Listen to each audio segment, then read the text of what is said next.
Thank you all so much for coming. If you can't see me, please feel free to move your chair. We're trying out a new kind of thing, so if you need to stagger, we just wanted to be a little more kind of inclusive. So yeah, if you guys can close the back if you want.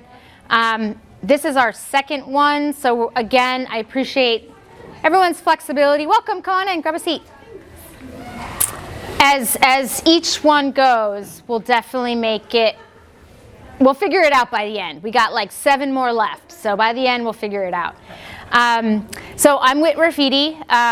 Thank you all for coming. As I said last time, sometimes I get nervous starting off talking to people, so I like to do an icebreaker with a really bad ant joke or an auntie joke. So what do you call a really, really, really tall pile of cats? Does anyone know? A mountain. Yeah, I got some O's in there. Good, good. My dad will be proud. Awesome. If you haven't registered yet, please scan this and register. It's important because we have our ground rules on there, and we need to all agree to the ground rules to keep this a safe space. Also, this is kind of how I can give you information. I like to send out resources that I talked about during the presentation and ones I find throughout the month. So I will not spam you. I will not send you a bajillion things. I'm working on kind of doing a thank you email, a resource email, and then kind of a reminder email of the next talk. So you can always opt out of email list, and you can always say no on the registration. So, all right, everyone get scanned? All right, let's rock and roll. I was remiss last time, as Palestinian people's lands are being stolen and colonized. I did not acknowledge that we are on stolen and colonized land. Welcome, there's some seats up here. So I'd like to read a land acknowledgement. Acknowledging the land on which we gather is within the ancestral territory of the Suquamish people of the clear saltwater Suquamish people. Expert fishermen, canoe builders, and basket weavers, the Suquamish live in harmony with the lands and the waterways along the Washington Central, that picture's in the way, Central Salish Sea, as they have for thousands of years. Here the Suquamish live and protect the land and waters of their ancestors for future generations, as promised by the Point Elliott Treaty of 1855. So we have Chief Seattle there, and this is a beautiful aerial view. So again, just acknowledging stolen lands as we continue to discuss the colonization of Palestine. Okay, just an introduction for those of you who don't know. My organization is Knowledge Connection Coalition, and it's based on 3 pillars. So the first pillar is knowledge sharing, which is what this event is about. The word education is kind of a colonized word, so knowledge sharing is, a lot of the knowledge is either kept in the heads of elders or by the privileged, so it's really important to knowledge share. I am not an expert on anything, and I look to everybody to kind of have a discussion and share your knowledge and experience, because everyone comes from different walks of life. The next thing that's really important is community connections. So through the collective strength of community, we can find support with each other throughout life. So one of the biggest things I've learned, in the Palestinian culture and in a lot of Native cultures is this idea of a tribe or a community where everyone takes care of everyone, right? You've heard it takes a village to raise a child. I think in the U.S. Specifically with with kind of capitalism and pulling yourself up by the bootstraps, and individualism, consumerism has kind of gotten us away from that community. So really important that for me is building the community, which is part of this. And then coalition building. So forming alliance among other marginalized communities and collaborate on actionable solution. Again, one thing I learned when I first moved to Kitsap is there's just kind of a bunch of little islands of people doing awesome things. And so one of my goals is to really work on connecting those islands and creating a coalition. So I work with a nonprofit, a Latina woman out of Bremerton who's doing some great stuff in the Latina community. So she will be coming up talking about a lot of the marginalization the Latina community is dealing with. So this is not the through line of all these talks is about Palestine. However, it's with connection to the parallels of oppression and marginalization in the U.S. So that's really important to me because, again, Palestinians aren't the only ones that are having problems in the world right now. It's just problems that I would like to talk about. So I would like to bring other people to talk about some issues and support that you all can do with them. So again, this is a teach-in, which is a knowledge sharing event, and it's about engaging in critical dialogue and community through panel discussion. So I will talk about that in a second. But the idea is I'm not just going to come up here and lecture. I will kind of start the first little bit talking about information, but it's critical that we all have a dialogue and kind of make this a discussion. Because again, I don't have all the answers. I don't have all the experience. So it's really important for me to hear from everybody. And then again, we want to inform us to be agents of change. It's serving as a strategy to raise awareness, promoting education, and mobilizing action on pressing issues. And I just noticed I need to take that word education out. So good. Learning every day, right? Now I'd like you guys, okay, sorry, that was one thing. I said this last time. I try to be as inclusive as possible with my language. I am originally from the East Coast, Philadelphia, near Jersey, and use guys is like it's rooted in me. So I'm unlearning that. So if anyone hears me say you guys, put your hand up so I can see you. I'm working on y'all or folks. So just conscious of that. I know I just said it. So if we can all take a minute to kind of turn to your neighbor or someone you don't know and share your why. So why are you here? If you came back, thank you. And why did you come back? And why is this topic important to you? So let's take about 5 minutes and let's kind of start that conversation. All right, if we can start wrapping up our conversations. So I actually have some handbells that my family brought over from Palestine, and I just wrote a note. Bring that for timing. So next time, even better. Promise. All right. So I want to talk a little bit about what to expect as things kind of progress. It'll get more and more structured, but also I want to leave it open to kind of fluidity, right? So as time goes, I might skip through stuff, but the most important thing are the conversations. So this is important, though. We are going to start, because last week we ran over a little bit, so we are going to start promptly at 6. If you have to be late, I always say better late than never. So if you're able to come at 6:30, that's totally okay. We will end at 7:30 with the talk. I have this space rented till 8, but we need to be kind of cleaned up and out of here by 8. So if you're in a deep conversation, I'll just ask if you can move it to the back of the room so we can set up this room for tomorrow's working space. But yes, I would like to keep that little half an hour, 15 minutes. If you have connections or want to meet with someone, that is awesome.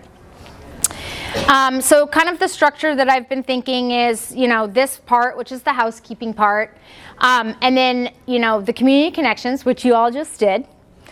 And then I want to kind of recap what we talked about last week, just to kind of start to bring, that through line all the way through.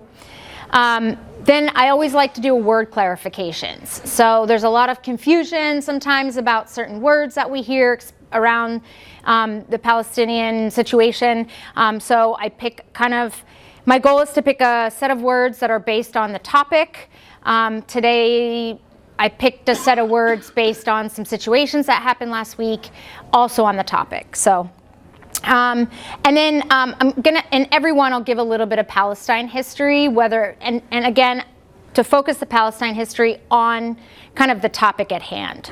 And then we'll do intro to the topic or panel speakers. So unfortunately, again, panel speakers fell through for this week. However, really excited to say that we do have the chairwoman of the Skolem tribe confirmed for the July 15th talk. So that topic will be on the parallels of genocide and colonization in Palestine and genocide and colonization of Native Americans here. And she will be working with someone at the Squamish tribe to come in and be our panel speakers. So that's exciting. So today, unfortunately, you're going to have to hear me talk a lot. I'm really excited for panel speakers because I don't want to be up here talking the whole time.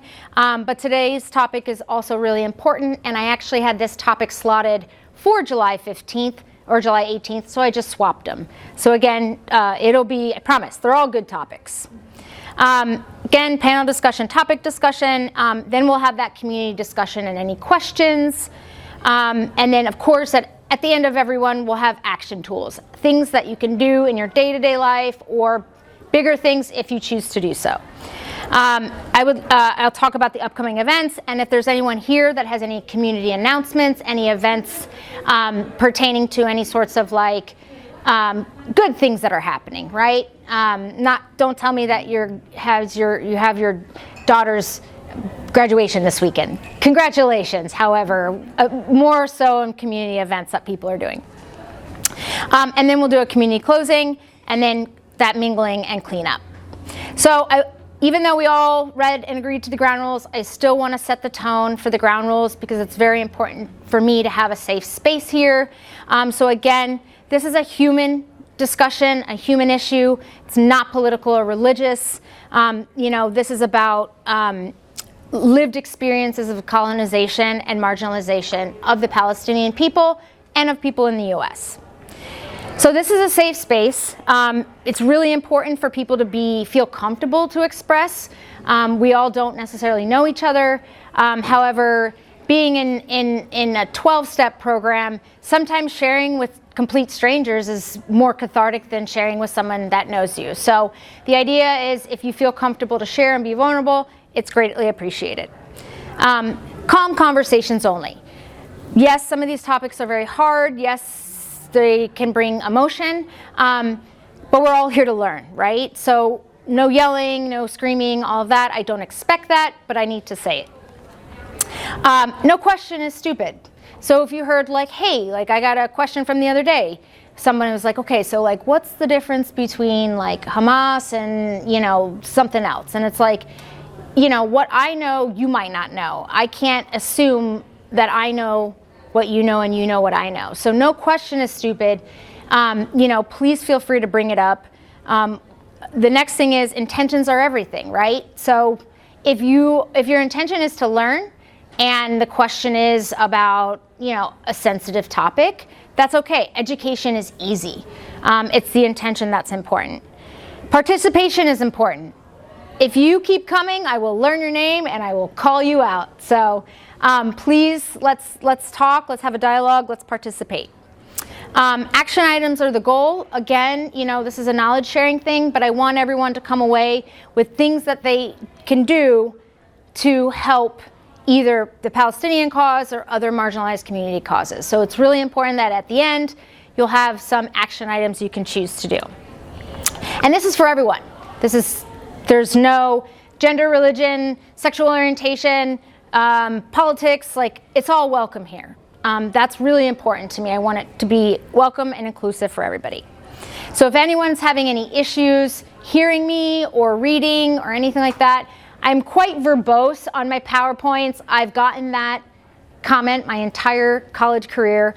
I still won't change it. So if you're having issues reading it, if it's too small, please let me know. I'm happy to adjust. Okay, so why am I up here? So I am a Palestinian American. My grandparents came over with the first Nakba in 1948. In 1948. And because of that trauma, being Palestinian was actually hidden from me till I was 27. Did not find out I was Palestinian until I was 27. I was told I was Lebanese, thought I was Lebanese my whole life. I was at a family reunion and I mentioned being Lebanese in front of my aunt. She looked at me, she's like, what? We're not Lebanese, we're Palestinian. She's like, let me guess, your grandma told you that? I was like, yes. So over here is my family. Half of them, I'm getting the other pictures printed. But yes, so for me, this is a really important topic, especially because I didn't really get to learn and connect with my culture. And the first time I did, I'm like, what's happening to them? What's going on? So this is a learning process for me. And again, the trauma of what happened to my family prevented me, and it's intergenerational trauma. So Promise is not here, but Promise Partners sent me this amazing, I'm not on Instagram very much, but she sent me this amazing kind of Instagram, like, swipey reel thing, and I just kind of took the excerpt. So activism is trauma healing, whether you do activism or not, and it's trauma healing because it's a way that we can assert our agency when we feel powerless. So last week was really rough for me. I had a really hard time dealing with, peaceful protests getting taken violently and a lot of issues. So for me, this is my way of, I can't go fix what's happening in Palestine, so this is my way of asserting my agency. It connects us with our shared vulnerability. Sharing myself up here, as much as I love talking in public, it's still really hard, but it's important. We're addressing the ways which systemic oppression causes trauma, again, for everybody, no matter who. So when you're participating in activism, whether you've had trauma or not, we're addressing the systemic oppressions. It enables us to dream of a more just world. Being a cynic, this is helpful for me because I want to believe things will change. And maybe if one of you, speaks up about something or does an action item, for me, that's taking a step forward to a more just world. It interrupts isolation and connects us to a larger community. I'm definitely an isolator. I can go stay and live in the forest the rest of my life, but that doesn't build community and that doesn't help. So this is activism is part of that. We ensure that everyone's needs are for safety, belonging, and dignity are met. So when we're practicing activism, that is happening. When we heal the world we live in, we heal ourselves. It breaks the cycle of intergenerational trauma. So if my grandma knew I was up here talking about Palestine, she's probably rolling in her grave right now because that was not a topic of conversation because you don't talk about it. Don't talk about what happened. And for me, I'm trying to heal those generational lines through this. And then it illuminates hope and awe in times of darkness. So I'm enjoying learning more and more and putting these together. I'm looking forward to our panel discussions because, again, it gives us this hope of humanity, of good people doing good things. Okay, so we're going to recap. Last week we just talked about what does it mean to be an ally, and our guest was Promise Partner, and so how we defined it together. First, I want to know, anyone here who was here last time, do we remember how we defined ally?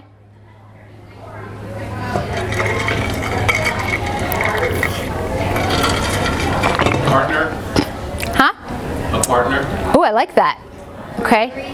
Bravery, yep. That was one of them. Anyone else remember?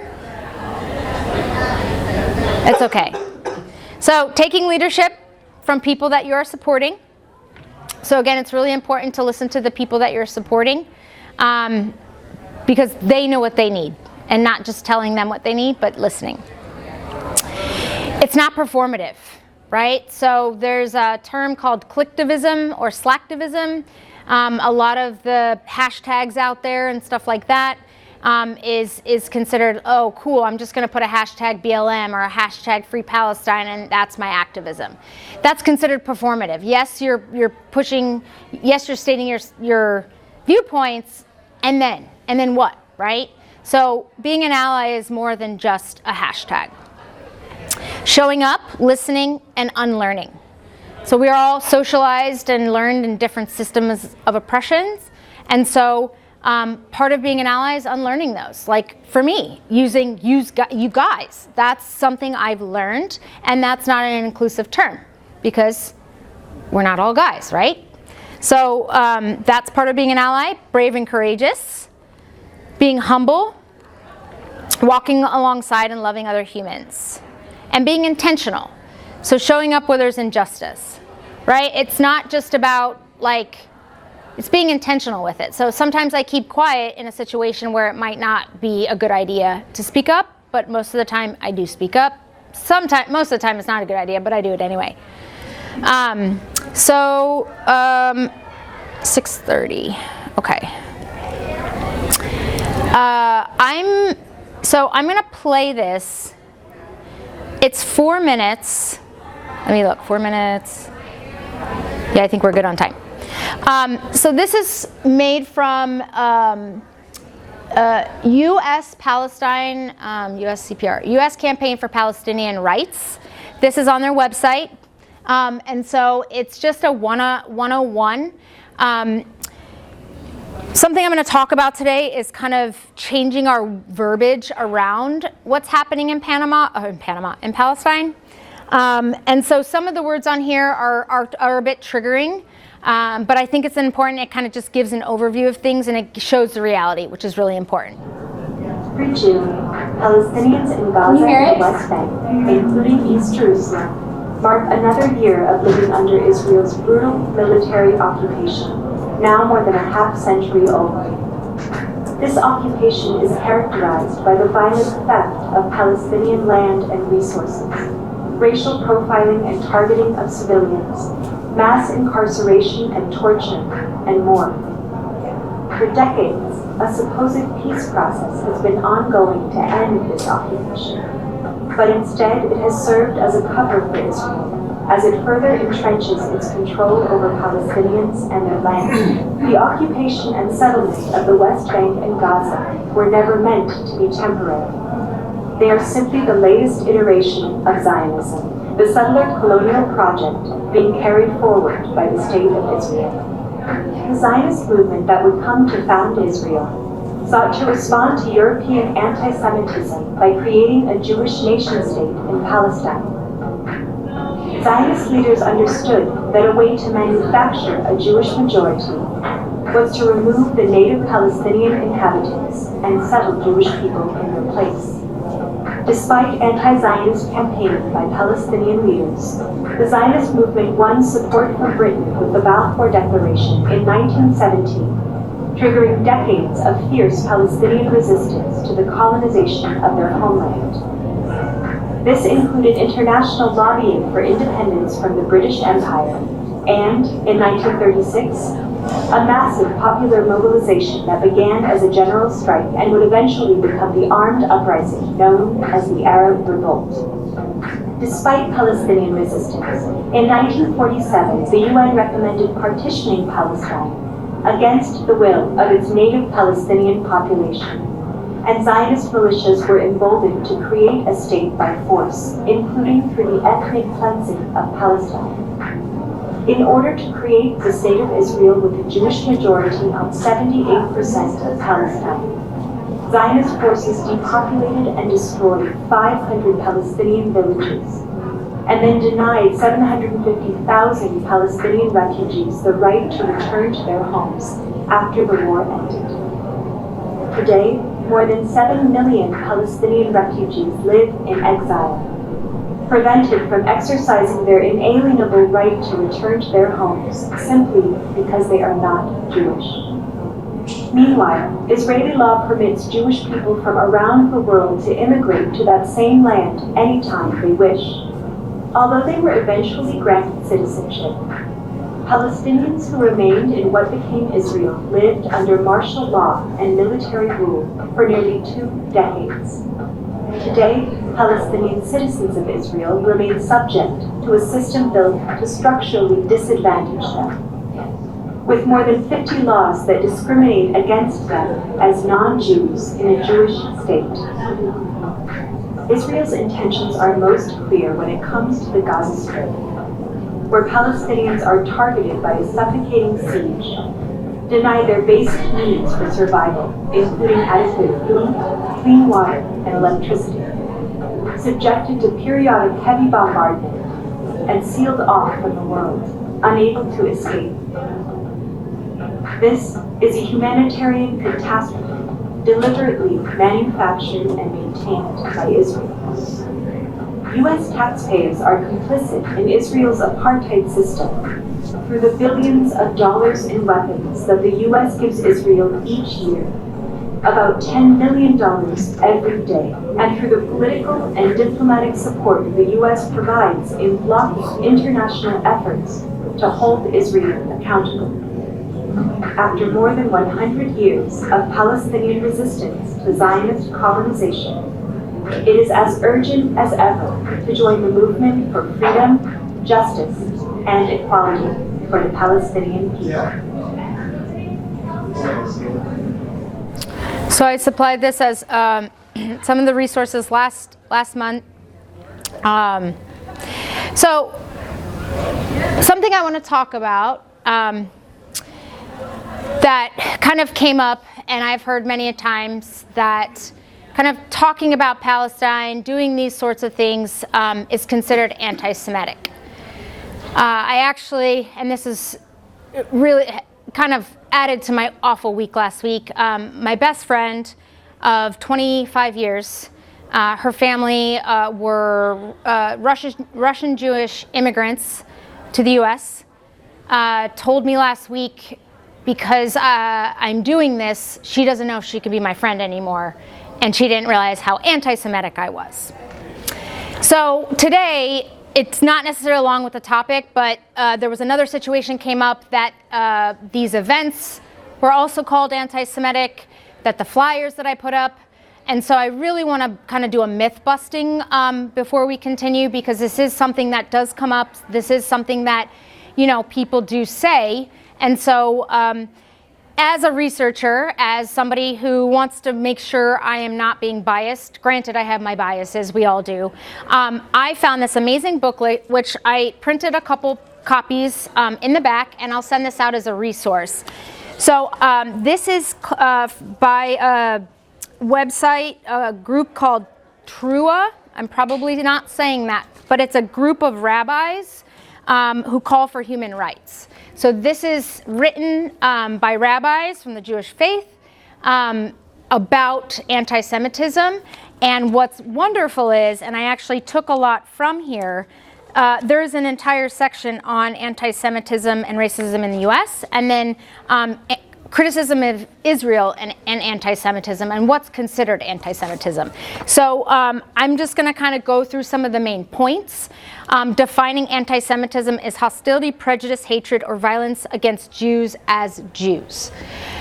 One of the biggest things I like to talk about is, for me, this is a colonization issue by the Israeli people. And the Israeli people happen to be Jewish. It doesn't have anything to, yes, Zionism does have to do with wanting a Jewish state, right?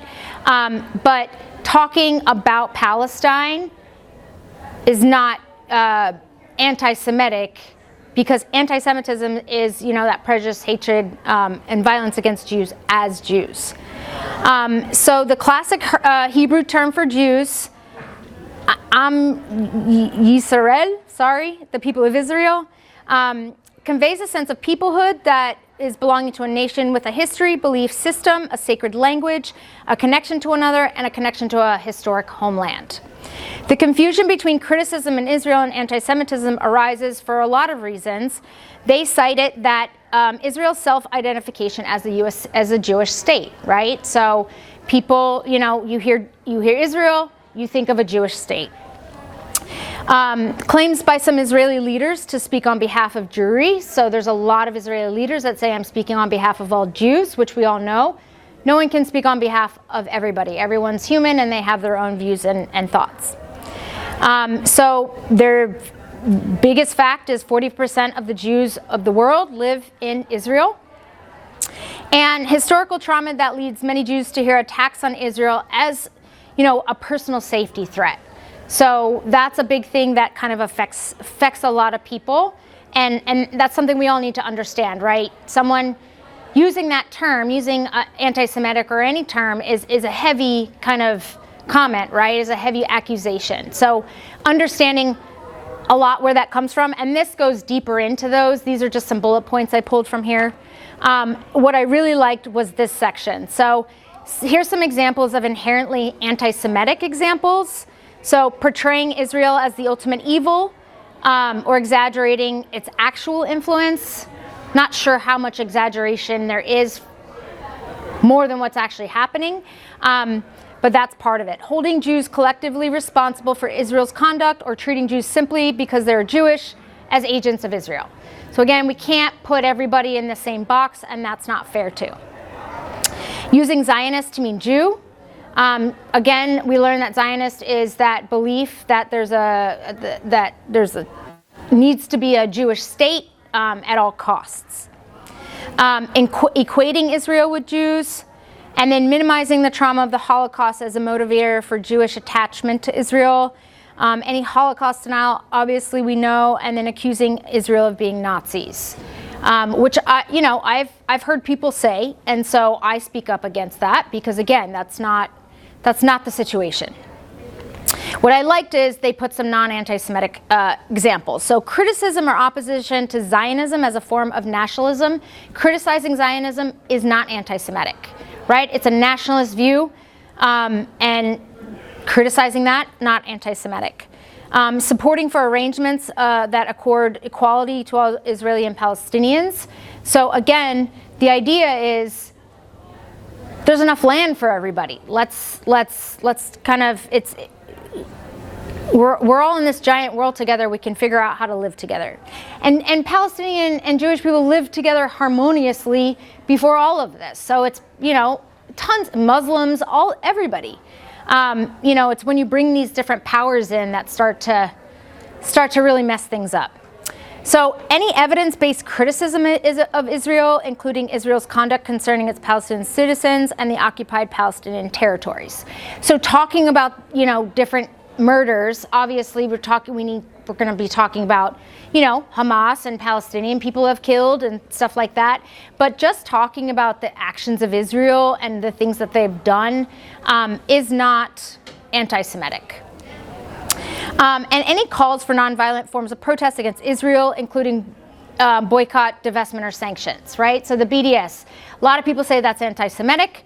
It's not. Right? We boycott a lot of things. I don't go to Chick-fil-A because a lot of their money goes to gay conversion camps, right? I'm boycotting Chick-fil-A. So part of that is our in the U.S. we have these, rights of freedom of speech. So just for these kind of clarifications, and then activism that focus exclusively on Israel. So again, the encampments that are happening at the universities, those are not anti-Semitic. Those are talking about Palestinian freedom. I don't know what all their signs are saying, right? But the act of the encampments are not. So I really just wanted to clear that up because that was something that came up. It really bothered me.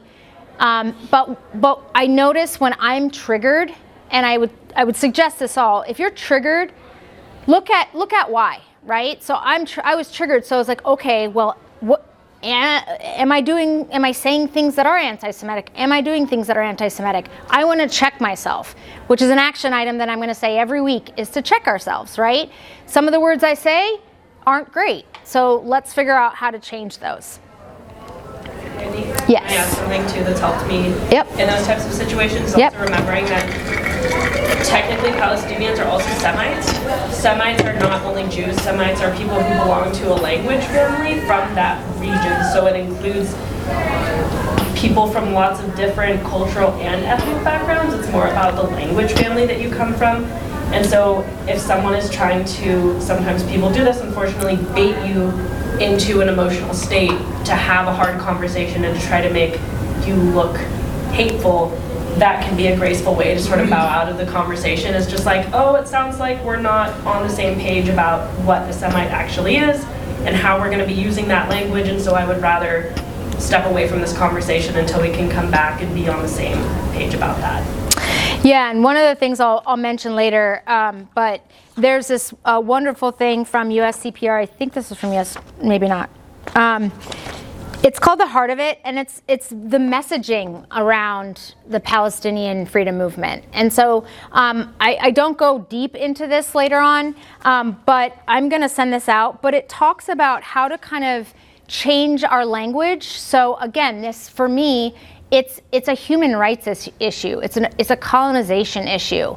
And so keeping these languages like neutral and keeping them simple. And so there actually, I think there is an example in here that you can kind of work on if you do hear this anti-Semitic stuff. But yes, thank you, Maddie. That's awesome. And please feel free to speak up. I love it. Go ahead. I don't know. One thing I find myself thinking more and more than I used to think it is that there's some value in keeping in mind the humanity of the people you disagree with. and pointing fingers and just calling names, even if you're just really angry about a real injustice, is not really going to solve the problem. Yeah. I'm not sure what will, but I mean, and we all have our, again, ingrained social biases, cultural biases. We all come from a different perspective. And so, that was the thing I said to my friend. I said, listen, like, you believe that stuff and I believe this stuff. What does that have to do with our friendship, kind of thing? And so really taking into account, I like that, the humanity of the other person, the lived experiences of the other person. She came from communist Russia. She had a different persecution of Jewish people than, in other places. So for me, I'm not mad at her for doing that. I'm a little surprised that she didn't kind of ask me and have an open conversation about it. But again, I understand she's got her own traumas and her own situations. And as we saw in that first slide is, there's a lot, anti-Semitism is real. Jewish people do have to deal with that a lot. And so we need to be cognizant of that. However, and this has come from a lot of different Jewish publications, which I have sent I will be sending in the resources. It is also weaponized in certain aspects. And there was a quote from a woman that said when she was in college, she went to she was a Zionist in college, and she went to some event, and a Zionist event, and someone asked, like, hey, what happens, like, what do I say when someone talks about what we're doing? And she said, the speaker said, you tell them they're being anti-Semitic. And she was so blown away by that, she left, and she's a huge fighter for, and her name's slipping me, but she's a huge fighter for freedom for the Palestinian people. So just understanding, Zionism has a lot of different cultural things that are ingrained as well. So keeping those in mind. Okay, so on our topic today, which I haven't gotten to yet, but I kind of want to clarify a couple things. So I don't know if any have heard the Palestine Liberation Organization, the PLO. It was founded in 1964 with the purpose of liberating Palestine, achieving Palestinian self-determination, and securing the return of refugees. Fatah. So Fatah is a Palestinian political party. It began in 1965 as the National Liberation Movement, which kind of morphed into the Palestinian Liberation Movement. It was one of those things where they kind of oppose each other because they have different viewpoints on how to get Palestine back. So some were violent, some were negotiating, stuff like that. So Fatah kind of came out in 1968 and became one of the largest factions in Palestine before Hamas came. We talked about Hamas last week. So Palestinian Authority, the PA, is a semi-official self-governing Palestinian body that was established in 1994. So the PLO was outside of Palestine. It was actually created in Cairo. And the Palestinian Authority was that authority in Palestine to kind of be the government, right? Which it wasn't really a government, but it was within the accordance of the Israel PLO Declaration of Principles on behalf of the PLO. All right, has anyone heard the word intifada? Yes. So intifada is an Arabic word that literally means shaking off, and it's in the Palestinian context is understood as a civil uprising against Israeli occupation. So as the Native Americans did a lot of different things to uprise against the colonizers here, it is the same idea, right? You're getting colonized, you're getting picked on, you're getting bullied. What do, right? And then Nakba, which a lot of, I say Nakba because yesterday was 70th anniversary? 76th, thank you. 76th anniversary. So I wanted to put that in, and this is a word that's used a lot. It's, Palestinian refer to the Nakba, al-Nakba, and it translates to the catastrophe. So this is when my grandparents came over. The Nakba, different Nakba has been happening for a very long time, but 1948 was kind of the major one, and it's a mass exodus of 750,000 Arabs from Palestine in 48. So that, Israel calls it the War of Independence. So kind of knowing both sides They see it as a war of independence. It's when Israel became a state. Yep, and we're going through that right now. So this is really cool. So I'm going to go through a little bit of a history timeline. This is no way inclusive and exhaustive. And I'm probably going to skip through a lot and go pretty quickly so we can have our conversations. But I actually didn't know this, that in actually 1799 this all started. The French and British were agreeing who gets Palestine and who can divvy it up. And in 1799, Napoleon was like, okay, the Jewish people under my protection, you guys can have Palestine. Which I was like, oh, I thought it started with the Balfour Declaration with the British. So again, 1917, this is where the Balfour Declaration happens. And this is when the whole start of taking Palestinian lands officially starts. 1930s, we heard, the Arab Revolt. 1947, so the UN adopted this partition plan for, it was quite unfair because I believe it was like 65 or 55% lands to Israel and 45 to Palestine. And Palestinians said, no, you're not doing that. So in 1948, it just happened. The state of Israel was declared, and that's when the Nakba happened. They're simultaneous. 1950, Jordan takes over the administrative control of the West Bank. 1964, again, the PLO was formed in Egypt. 65 is when Fatah took over the PLO and became the largest political faction in Palestine. In 67, this is when Israel starts to really inhabit and start taking over. So from 48 to 67, they just settlers, and they just keep taking over. And so that's when they get the Gaza and the Gaza Strip and the West Bank. This is also when the UN Security Council did a resolution calling on Israel to get out, to withdraw. So the UN said, no, stop doing that. Let's come out. Don't do that. And that happened in 67. 1973, again, they passed another resolution calling for a ceasefire and asking them to withdraw from the territories they occupied in 1967. 74, the Arab League, which is a league of various Arab countries. We saw last week or last month, there's 22 different Arab countries. And they saw that Palestinian was the sole and legitimate representative. The PLO was the representative of the Palestinian people. 87 was the first Intifada. So that was when, that was the first big civil uprising. That was also when Hamas was formed by Sheikh Ahmed Yassin and created that from a wing of the Egyptian Muslim Brotherhood. And then 1988 is when the PLO claims that there's a state of Palestine, right? As of right now, Palestine is not considered a state or a place, which is crazy, but it is. But the PLO said there was in 88. 93, so the 90s was when Palestine and Israel were trying to kind of work things out. So the PLO and Israel, they signed the Declaration of Principles, which has this interim self-government, which is the Oslo number 1. 1994, the PA was established on behalf of the PLO.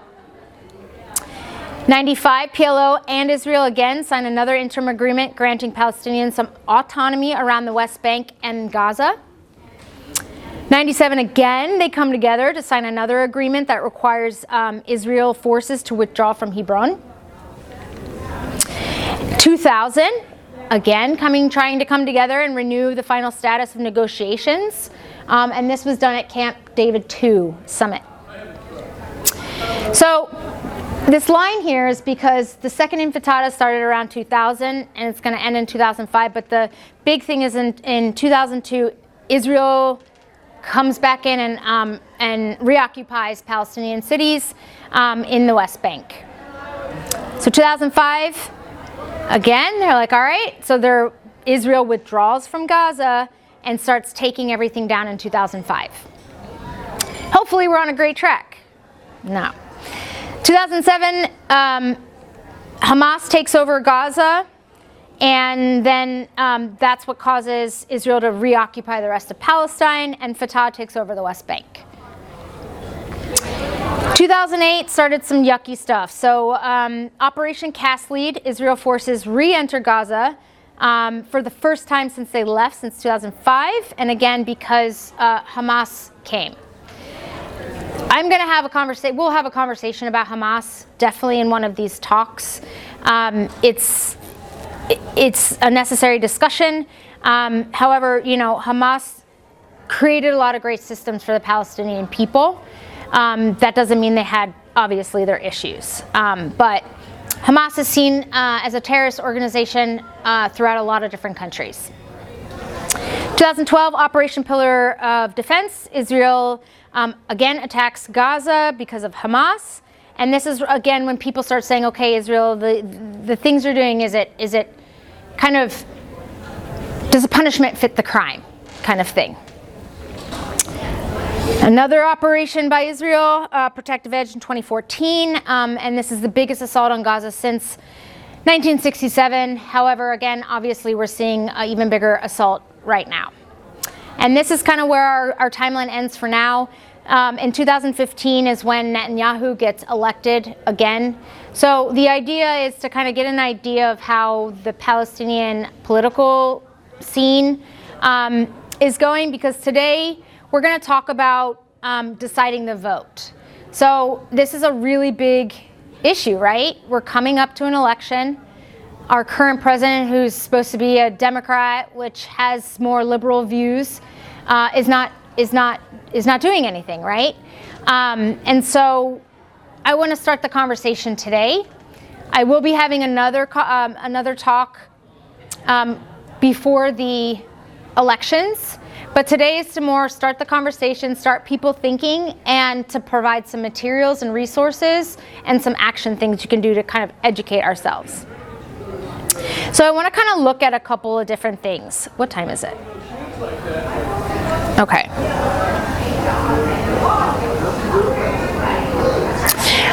So I'm going to send some of this out because I want to make sure we have conversation time. There's this candidate scorecard. I wonder if I click it. Can you guys see that? Nope. How? I don't know how to share my screen. Let's see.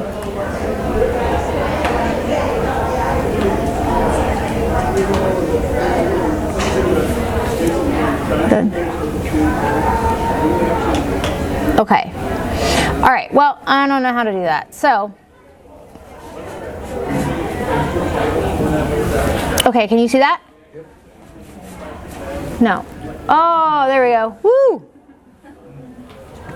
Ooh, how do I do that? Nope.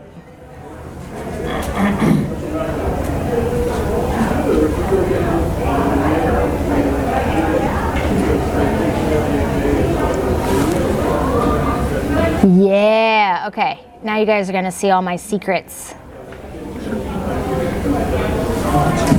Okay, you can see that? Yes. Okay, so I'm going to send this out, but this is a really cool thing by USCPR Action. And they do this Democratic members, and they kind of give them scorecards. So as you can see, these are kind of top scores for many, many reasons. But what we can do is search here, and if we put in Washington, we can see what all of our people are kind of doing here. So and then when you click in there, it shows you the different things like supporting ceasefire, what their track record is, and this is in regards to kind of Palestinian information and their voting records. You can see all these things.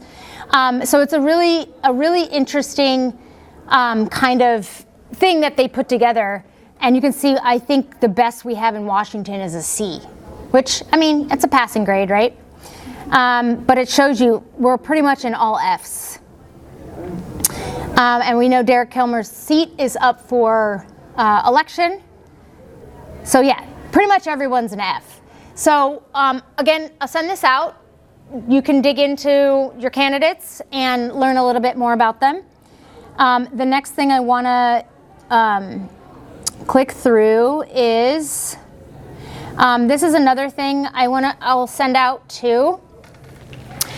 So again, the USCPR is really great. They have a lot of different toolkits, but this kind of goes through different things you can click through, speaking up, contacting Congress. So if you sign up for their newsletters, they send out some super awesome emails that say, hey, this issue's happening, call Congress, email Congress. If you click a button, email Congress, it will email everybody in Washington. You put in your state, and it just sends out an email. You can edit what the email says, or they already have verbiage there. So that's a really great action tool to start sending stuff. I send stuff every day. You should read these responses. It's just like AI wrote them. It's really funny. And so, yeah, so these are kind of things, and I'm not gonna go through all of this, but it gives you ideas on, like, again, how to be active in our political system specifically right now. So being informed, speaking truth, and mobilizing at town halls, which I will talk about. And then this is another great resource. So this is a town hall resource. So we know the seats are up, right? So we have Hillary Franz. We have a couple other candidates, but Hillary Franz and Emily Randall are kind of like the contenders right now. And so going to the town halls, this is a great resource on how to actually kind of figure out where they are, where are the town halls, what to do, and then when you're there, it has this great, town hall guide, which I downloaded, and it goes through how to bring up a topic, how to have a calm conversation. So what I've found throughout my research is there's a lot of really great guides out there to help facilitate. You don't have to do it on your own. You don't have to make it up. There's a lot of that stuff out there, and I'll do my best to kind of share those resources as I find them. So that's, an important thing. And so let's talk about, hey, there we go. Okay, so my goal is to get kind of a schedule of the town halls. If anyone's interested, there's a couple of other women that plan on going to them. If anyone's interested in kind of getting a group together to have conversations and get good questions, for me, when I was younger, I would go and I would just kind of yell at them and criticize them and all these things. But we all know that you can't catch flies with vinegar. Is that what you say? Don't catch flies with vinegar. Catch them with honey. And so, it's important, again, the heart has good messaging around when you go to a town hall. That town hall guide has good messaging on how to get your point across.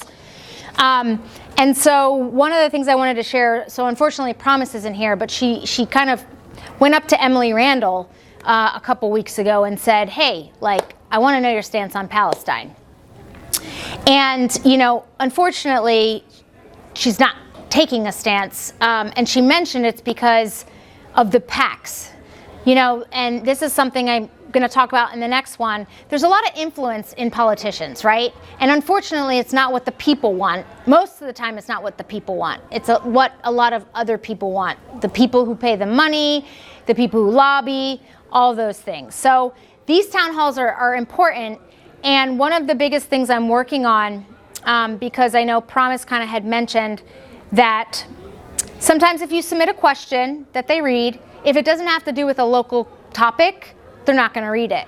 So how do we bring in what's happening in Palestine to our local people, right? These people are going to Congress. They're going to be voting on a lot of things. So it's important that they know that their people in their community in Kitsap don't agree with a lot of these things. So I didn't know there was 2 other people. I'm horrible at politics. I am one of those, put my head in the sand.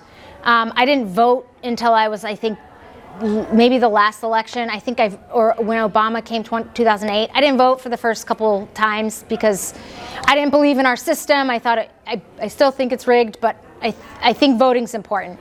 So that's something I really wanted to kind of bring up. And then, what are our voting options really? And this is going to lead into our topic discussion.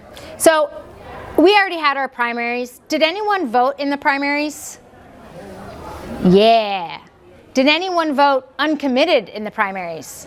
Yes, awesome.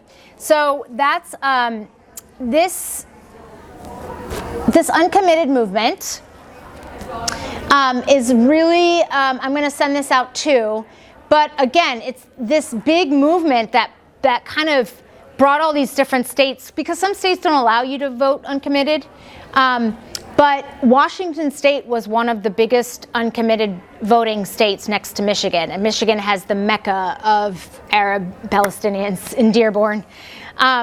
So this is a great resource that I'll send out. They kind of put out their, what their issues are, all of that. And so the idea, a conversation I want to have today is, what does this mean? What does, uncommitted mean, right? Uncommitted means, okay, he's pushing, Biden sees that people aren't voting for him in the primaries. Is that going to push him to change things? I read some articles, pretty much no, but maybe. So again, this is a conversation I really want to have now, because it's perfect timing. Not voting. Oh, wait, I got to go back here. There we go. And then not voting is an option, which is not a good option, because a lot of people didn't vote, and then that's how 2020 happened. Okay, so this is another really cool website, which I'll send the link out, but if you put in your Paulsbo, Washington, so I put in Paulsbo, Washington, this is how much money Paulsbo, Washington sends to Israel through our tax dollars. If we save that money, these are all the things we could do in Paulsbo. We could do 21 households, 62 kids would be getting low cost or free health care, one more elementary school teacher, which we all know we need. We could put solar on some houses. Student loans, debts could be canceled, and then we could buy a bunch of respirators. So if you go to this website, you can kind of look throughout the country. You can look at all the different areas that if your tax dollars don't go there, what could they do? So if we did Washington, all of Washington, look how much we could do with public housing. Like, all this money can go to things that we actually need versus funding murdering of people and bombing, right? So these are, again, go ahead. Excuse me, but some of us have been concerned about public housing in Colesboro for a long time. And I'm not sure you could have 21 public housing households for $180,000. Okay, well that's good, because they have a thing on their website that if it's inaccurate, then we can report it. So I'm not familiar with that. So how much do you think that would be? How many houses for that much? Maybe one? Building. Oh, for a year. It can't be building. For public housing for a year, so I would assume maybe it's rent. It must be rent. That's what it's rented. Because we build a house, Already, yeah. Yeah. An existing building. But there is no. Exactly. Yeah, it has to exist. So maybe it's like so maybe it's like a program where, people could have rent for a year. I think the idea is that the comparison of how many things we could do to help people. But it's good if it's not accurate. That's something they want to know, because they want to be as accurate as possible too. I think the description is inadequate. Yeah. Right. Yes, I agree. Let me write that down.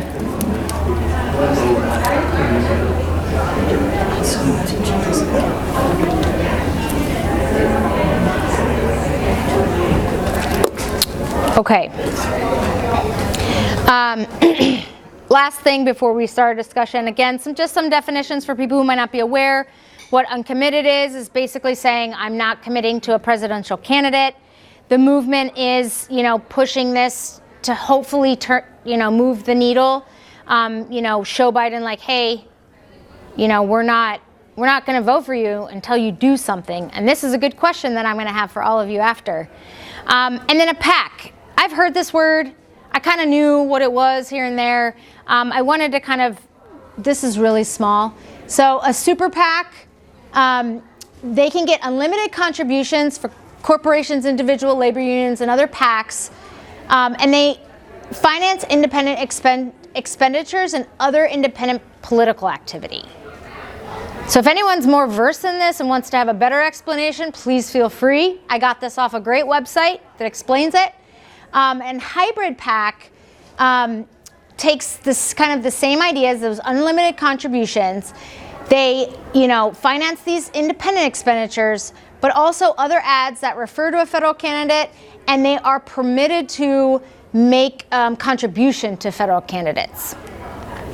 And then a leadership PAC is a committee that is directly or indirectly established, maintained, financed by a candidate holding a federal office. So, for example, if Patty Murray wanted Emily Randall, and this is how I understand it. So Patty Murray wanted Emily Randall, she could create a leadership PAC to get Emily Randall voted in.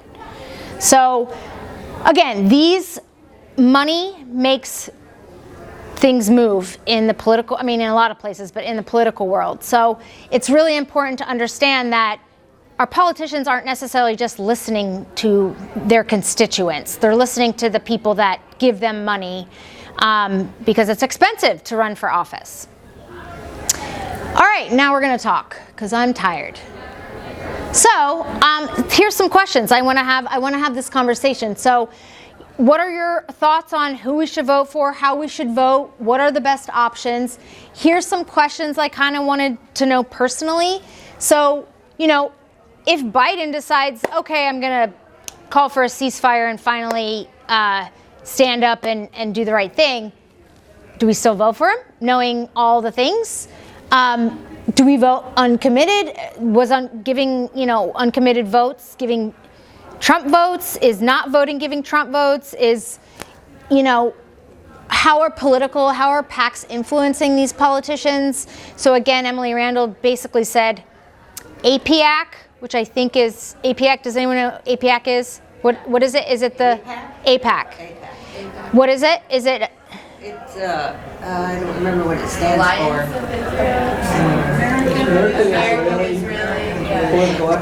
Yeah, that's it. So she said to Promise, she said, I'm not taking a stance on Palestine because there's a lot of AIPAC influence.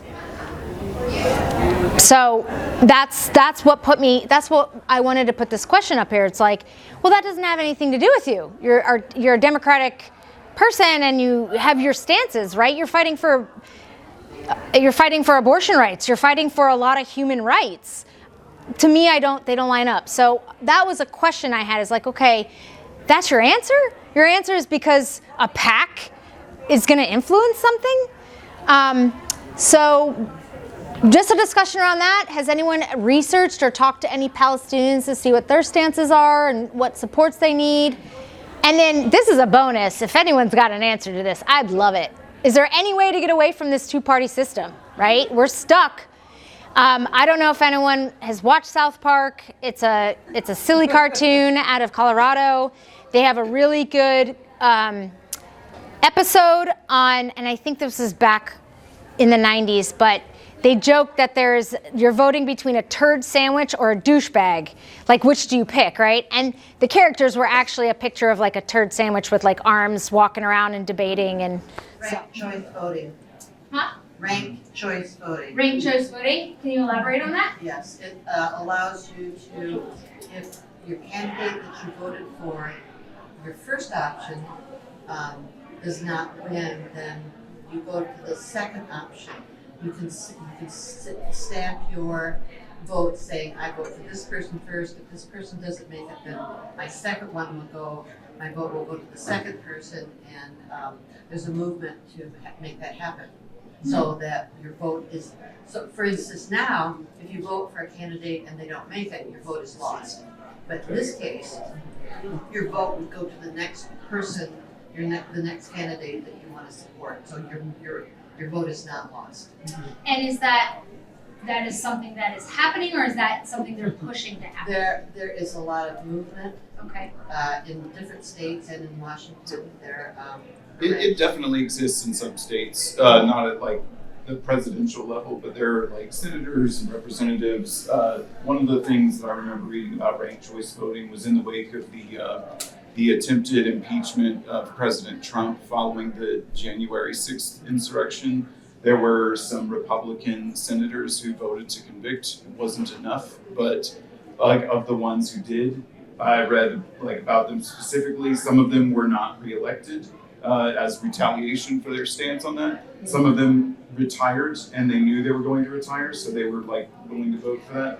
Others did maintain their seats because their state did ranked choice voting in the primaries, and I think that's the deal. I don't know if ranked choice voting would actually break the structure of like Democrat Republican Party, but it would definitely make it to where the primary system does not give you such polarizing candidates, right? Because that's what usually seems to happen. The way the primary system works is like you're left with the most Republican and the most Democrat instead of somebody who sees to have a bit more reasonable, averaged kind of opinions, measured opinions. But I mean, that's just me. I'm just one hack who thinks this way, right? I think there's a lot of people who feel like it's an opaque system. I feel like, I don't know if it's a silver bullet. I do think it would probably help us all back away from the edge a little bit. Well, it's been shown to really help, and it helps third-party candidates get elected. Because if you split a vote, then you lose. And if you aggregate the vote of, and you have like two third-party candidates, but one loses, then that second third-party candidate gets all those other votes. So it adds up. Can I ask, is your thought that if there were a multiplicity of parties, that there would be a party that's basically there to support the interests of the Palestinian people? No, this is just my personal, because I think our system's completely broken. Like, when you go to vote for a Democratic candidate, like, you think that they're gonna follow, like, Biden's no better than Trump. He just keeps his mouth shut kind of thing, right? Like, I loved Obama, but Obama did a lot of different things too that are in line with the Republican Party. So it's just, to me at this point, they're just words, right? And people are doing what they're gonna do based on, again, what financially can they gain by doing it? So for this last question for me is just because I think our system's completely broken, and I don't necessarily think it's, a good system. That was just a bonus. I did see, you had your hand up. Did you? Yeah. Oh, I had my hand up a couple of times. Yeah. But, one thing that would make our system a whole lot better, I think, would not be to have any donations to politicians. Right. Yeah. And just have their campaigns Campaign paid for, limits. just a flat thing that everybody gets, and that's it, and you do your thing. And Yeah, it would level the playing field for sure. Yeah. I think the thing with the PACs is that all, like, there's already a lot of scrutiny and regulation applied to campaign funding, and the PACs are kind of the way to get around a lot of that. A lot of times we make rules. Well, my point is, if this can happen with the amount of regulation that already exists, I believe that, like, we are a country that excels at finding, like, the way to maximize what you craft a rules system, we will find a way to, like, maximize the way around it. And, all the loopholes. yeah, so I mean, I think it's always good to close loopholes. I don't know if you'll let me close all of them, but What? Yeah, I think it is so different. Like, I worked as I was actually a legislative aide for a local politician back on the East Coast, so I've been like inside of some of these things too. And even one of those things like the loopholes that, I got fired because of a loophole that they wrote into the law that I didn't have to have the same rights as an employee as everybody else. And so I had a family illness, I get fired. didn't matter, I couldn't go to HR because legislative employees were exempt from this. And I think like with that, specifically, do you think voting uncommitted is changing Biden's view on Palestine? I don't think so, because I think it is like where the money goes, they're gonna follow. And you're right, like if there was some regulation, the struggle is they're always gonna write loopholes in. Like I personally watched the most upstanding county council person who was like, I'm not gonna follow any of the like traditional things, blah, blah, blah. Like I watched him turn because that was the only way he could get things done. That was the only way that he could get his bills passed. And it was like really disheartening to watch too. But I don't know, personally, I also think, I know you said like it's hard to vote because you feel like the system is so broken, but it's such an important reminder that like each of us does have a vote. And so like if 100,000 of us say, I'm not gonna vote because it doesn't matter, well, it's 100,000 votes that didn't happen. And especially like if you look at like very localized issues like the school board and that kind of thing, they will be margins of 100 people that decide that. And you know, that really does mean every single vote counts, and it's a struggle, and I hate that we feel like we're choosing between the lesser of two evils all the time. But I don't know, I don't really have an end, but those are my thoughts about some of those. I think politics should be like, y'all. Yeah, I want to raise an objection to your idea that the system is broken. It's almost broken. It's almost gone. But one of our candidates for president wants to completely destroy the system, and the other one wants, you know, it's like a broken car and a car that's sputtering and hardly has any gas in it. You go for that car that hardly has any gas in it because it might get you somewhere. It might. And I think it's really dangerous to say, oh, well, system is broken, my vote won't mean anything. And, you know, it's a horrible thing that's happening. You know, the devastation and murder in Palestine makes you want to not participate in any way. I know I need to, but yes. There's a bigger issue at stake for Americans right now, or at least as big an issue, which is the fall of democracy. And to say that, you know, it doesn't make any difference, I think is a dangerous position. Go ahead. Well, I totally am with you in a lot of ways. I mean, I'm sure I'm probably going to vote for Biden. But I also feel like I'm so tired of the Democrats feeling like they can count on us no matter what they do. And what they do is, I mean, I don't agree with that the Democrat is the most Democrat possible. And I agree with Trump is the most Republican evil person possible, but I feel like Biden is just sort of the same thing. I mean, I don't think we have a viable other candidate that really is, and I would so like that, somebody with really progressive ideas that would actually get the position to run. I just feel like the Democrats count on us because they don't really have to do anything except not be quite as horrible as Trump. Right. And we're going to vote for him. And it just kills my soul to do it. I probably won't do it. You had your hand up? I have a little bit of pushback on what you were saying, just with regards to how, for me, it's like utilizing like a historical perspective and seeing like the outcomes of things, like what they actually produce. And if I analyze the system and look at it as democracy working, but the outcomes that come out aren't necessarily democracy working. It's more like capitalism working than democracy working. And so if I look at the system, I see it as it is working how it's supposed to. It creates a huge bread and services for us to get wrapped up in and distracted with while it's doing all of this back here, straight into the back pocket. And so pretending that it's doing the wrong thing or perceiving it through that lens, that it's supposed to or that it wants to do something different is getting wrapped up in that circus. And so for me, if I look at it and go, okay, actually, this is what it does. This is how it actually manifests in real life. Not its ideal, but it's sparkling. Now I can kind of relate to it in a healthy way and not get wrapped up in its game. Go ahead. We haven't heard from you. So, We'll get to you next. so I want to say that, I agree with you.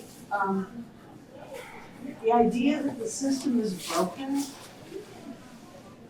is wrong, because the system is doing exactly what it was designed to do from the beginning.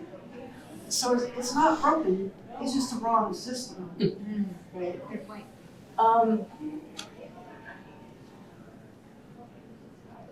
We think about democracy, and democracy is on the line, and whose democracy are we talking about? It's the same thing, right? Democracy in the eye of the beholder. And yes, these issues have immediate consequences for every one of us in this room, to varying degrees. So, to me, because of the crisis that we're in, with authoritarianism and fascism taking over in a much more overt way, we've been sort of finding ways to live with it for the last X decades. But I believe we are at an existential crisis and fork in the road. So no matter what we call it, I think we all have to be as informed and in community with each other, and willing to listen and build these relationships that are going to help us get to any different place than we have been. And that includes the city of Paulsboro, where we did lose two positions last year, one by 85 votes and one by 76 votes for the city council. And Paulsboro historically is a blue territory, and so those candidates should have won.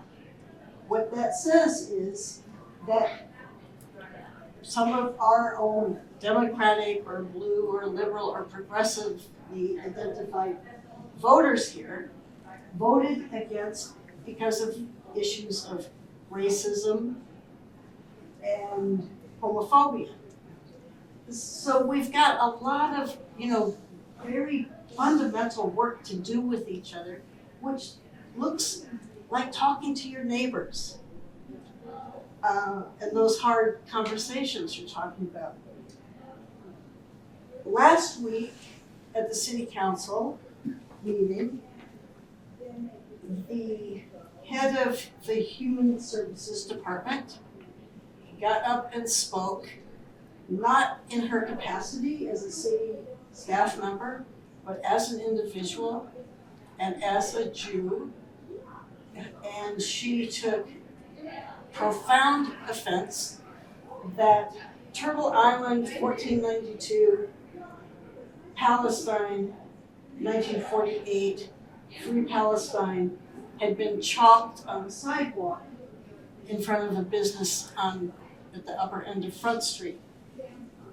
And it was an extremely difficult and painful on all sides conversation, which was capped with the mayor reading a proclamation about May 5th through 12th being Holocaust Remembrance Day. And the final statement, which is fine, but the chalk remarks were categorized as hate speech. And the declaration by the mayor that that speech will not be tolerated in the city, and that there is no hate, in fact, in the city. Now that mayor's got his head in the sand. I don't know who the mayor is, but that's her head. Well, next time you should bring her this anti-Semitic little pamphlet that says those things are not hate speech. Won't help. I think she needs more work than that. Anyway. Well, yes. Maybe she needs a new So I want to continue the conversation. I want to be cognizant of our time. We'll do one more comment, and then I'm going to kind of go through the rest of the slides, and then, like I said, we'll have a little bit of time to continue the conversation. I just want to be able to have everyone be able to leave at 7:30 if they need to. Okay? I had a question that was actually kind of like steering away from this broken system question, and I think I grew up in Texas. I grew up in a very like Christian background, a very Republican background, and I'm trying to like push myself and kind of see outside of a lot of that. And one thing that I think, and I would not call myself like a person who represents like the South Christianity or anything like that, but I do think that in the wake of like the September 11th terrorist attacks and a lot of like the global war on terrorism hangover that we're still dealing with right now, a lot of people who remember seeing attacks on American soil probably like have a certain resonance with this notion of a terrorist organization attacking another country, right? And I think I'm like becoming aware of the fact, hey, like even the state of Israel was kind of like founded as a terrorist organization. And so I know there's a very nuanced history there. What I'd like to kind of hear is I think there's this sort of mindset among people who have a similar background to me, is that it's almost like Hamas is this organization that is kind of like infused throughout the Palestinian culture, and it's kind of like you never know, any single person could be, you know, an agent of chaos, you know, with weaponry ready to harm you, and it's like it's impossible to tell who this is, and so we're looking at a military armed response in defense of their homeland. And I think even our own adventures, you might say, in Iraq and Afghanistan have shown us that that's not a solution that's viable, but it's a solution that we kind of understand. And I'd like to know, what can I tell somebody who kind of thinks to themselves, this is a state that's defending itself against acts of terrorism? Like how close of a parallel is that to what we were dealing with in Iraq, Afghanistan, and what are the differences, and how can I kind of break this down in a way that's coherent and might be able to show a different, leaving aside the fact that our own response to this was inadequate and misguided, right? How can I explain this to someone? Yeah, so kind of how I explain it is, you know, there's a couple of things. So Israel was like the Spaniards and the British that came here and colonized the US, right?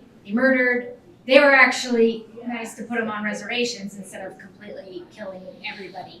So it started that way, right? So it's not a state. They've stolen lands. They're living on stolen lands. They're colonized settlers. So that's the first thing. When I hear, okay, well, you know, Hamas. So Hamas was created out of necessity because of Israel occupation.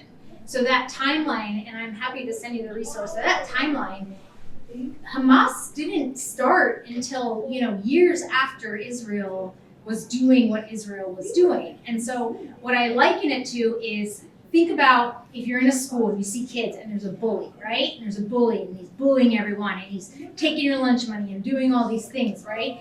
You're gonna think about this group of kids like, all right, we're gonna get together and we're gonna fight this bully. There's another group of kids that says, okay, well maybe we can, so the other group of kids, just like the PLO and Fatah, are like, maybe we can negotiate with the bully.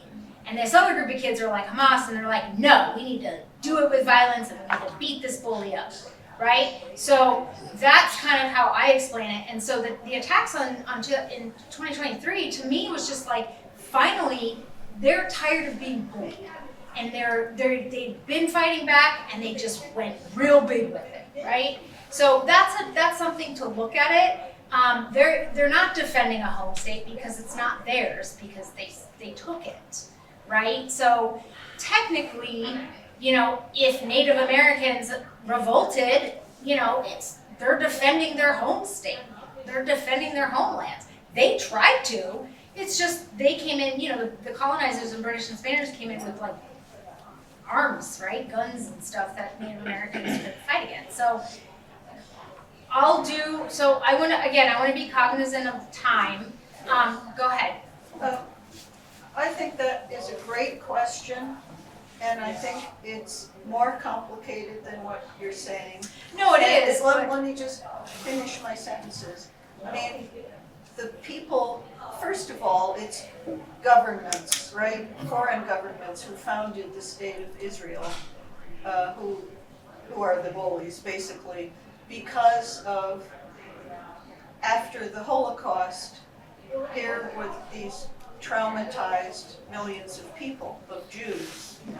And so the country was formed out of trauma.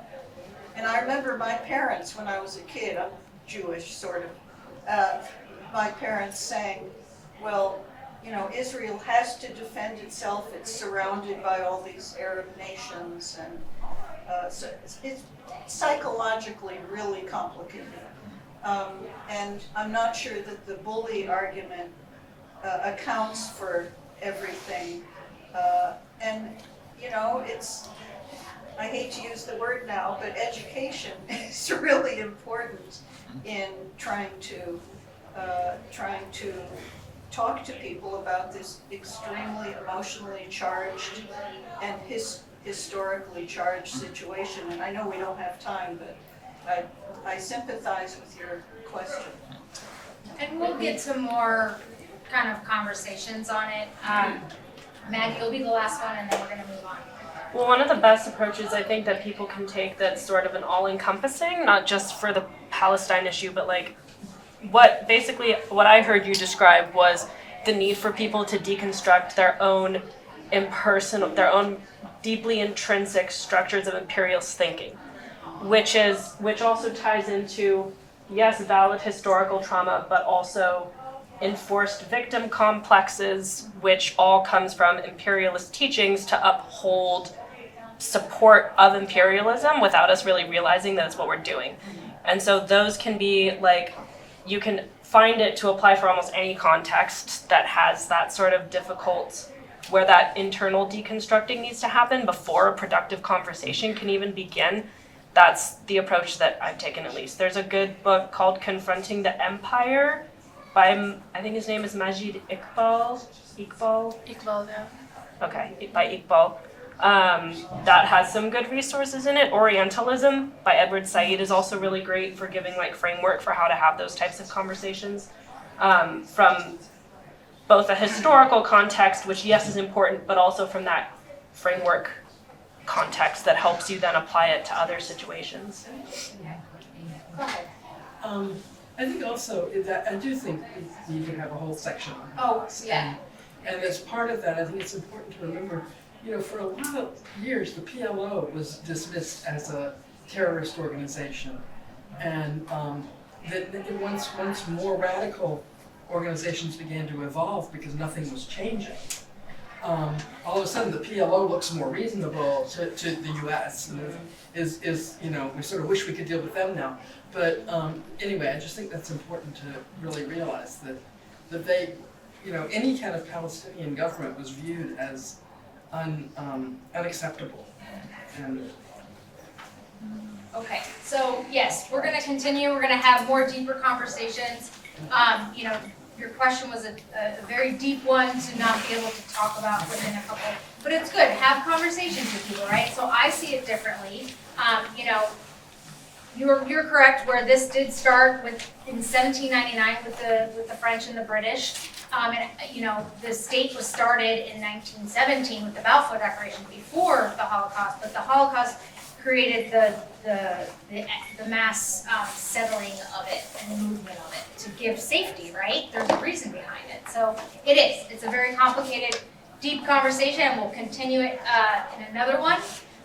So just quickly, things that you can do. So pivoting language, right? So I was challenged on a couple of things I said, so I'm going to go back and I'm going to kind of figure out better words and better explanations. But pivoting language, and that's what I said, this advocacy language book is a really good, and I'm actually going to send it to you because it does have questions like that. How do I talk about these things, or if you hear it, if it's complicated, or so it kind of helps with discussions around that. There's another one that talks about different ways to talk about it. So we're not pro-Palestine, right? It's not pro-Palestine or anti-Israel. Changing rhetoric around that. So really just kind of changing rhetoric to be more of that human rights kind of issue. Thanks for coming. Supporting local groups, so I'm going to show some things that are going to be coming up soon. Supporting them are really important. Attending events, again, there's some events, resources are in the back. Signing up for email lists to get informed, to educate yourself. Get on email lists for things that you might want to learn about. Checking yourself, so anytime I'm confronted or triggered or anything like that, I'm going to look at myself. What did I say? Whether or not I agree with it, always just checking yourself is important. And then attending town halls. So I'll send out, say, hey, this town hall's coming. Does anyone want to attend? Let's talk about it. That's going to be an important thing for our upcoming Congress people. These are all the sources I used. And like I said, I always try to find a mix of sources. So there were a lot of Jewish-run websites on here that gave me a lot of definitions. Al Jazeera is a pretty unbiased. I try to go as center as possible. No one's ever center, but I try to go as get different sources. Here's some upcoming events. So again, reminder of all these weekly demonstrations. Kitsap's Palestine Solidarity Group. We have some organizers here.